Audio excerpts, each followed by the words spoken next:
Today we are not going to talk about any one president.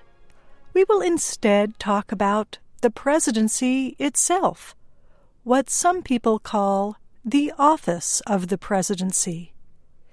That does not mean the room where the leader of the United States works. Here, it means the position and powers of the U.S. president. Sidney Milkis is part of the Miller Center of Public Affairs at the University of Virginia. He and others at the Miller Center are specialists on U.S. political history. Milkis says that when it was created in the late 1700s, the U.S. presidency was unlike any other position in world history.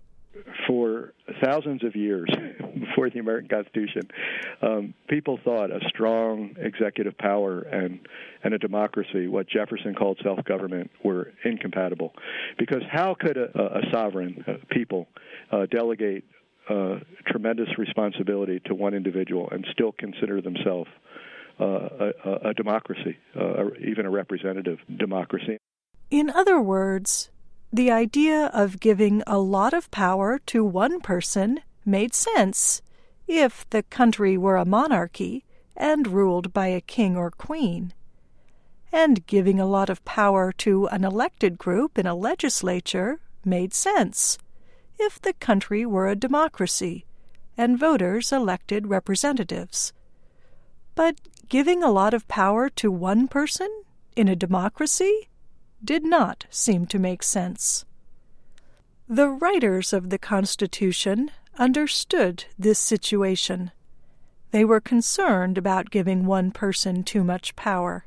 Remember, the country's founders had just fought a war for independence against the British. The American colonists had not liked being under the control of a British king. They also worried that a strong executive could become a tyrant or corrupt, adds Harry Rubenstein. He is a curator at the Smithsonian Institution's National Museum of American History. But the Constitution's writers had also seen the problems of a weak executive branch. Asking state legislatures to make national decisions took too long, and sometimes the problems were never resolved at all. Historian Sidney Milkis says that, as a result of these ideas, some of them conflicting, the writers of the Constitution argued about what the office of the president should be. There were people like James Madison and Jefferson who thought the president's power should be limited, and the term president meant preside, and Congress and the states should be the leading venues of American democracy. Other people who helped write the U.S. Constitution, such as Alexander Hamilton, thought the president should be what Milkis calls the anchor of American democracy. Hamilton thought the president should have enough power to direct large projects for the public good. So what happened? Well, in 1787, delegates to the Constitutional Convention found a unique solution. First, they agreed to make the president a one-person job. One person, they reasoned, could both make decisions more effectively than a group and be more easily held responsible for them. But they decided not to give the president too much power. The person would be elected for one 4-year term at a time, and the president would share power with a national legislature and a Supreme Court. The delegates also decided some of the details about how the president would be elected and how to remove the person from office. And they said the president would have a number of duties. They include being the commander-in-chief of the military, nominating public officials, and giving Congress a report on the State of the Union. This list comes from Article 2 of the U.S. Constitution. But a lot of the job description was left open.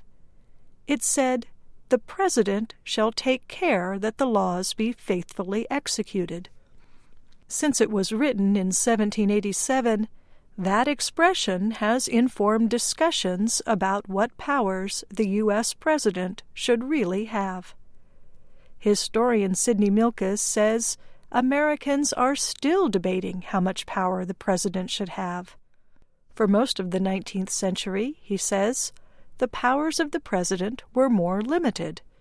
But since the 20th century, the position has become more powerful. The president has moved closer to the center of American democracy. But in time, Milkis says, Americans may decide to limit the president's authority again and give more power to Congress and state governments. Milkis adds one more thing about the unusual invention of the U.S. president. It was unclear that the public would trust a national executive, but as our America's President series shows, for the most part, Americans respect the office of the president. Instead of fearing our great leaders, says Milkis, we honor them.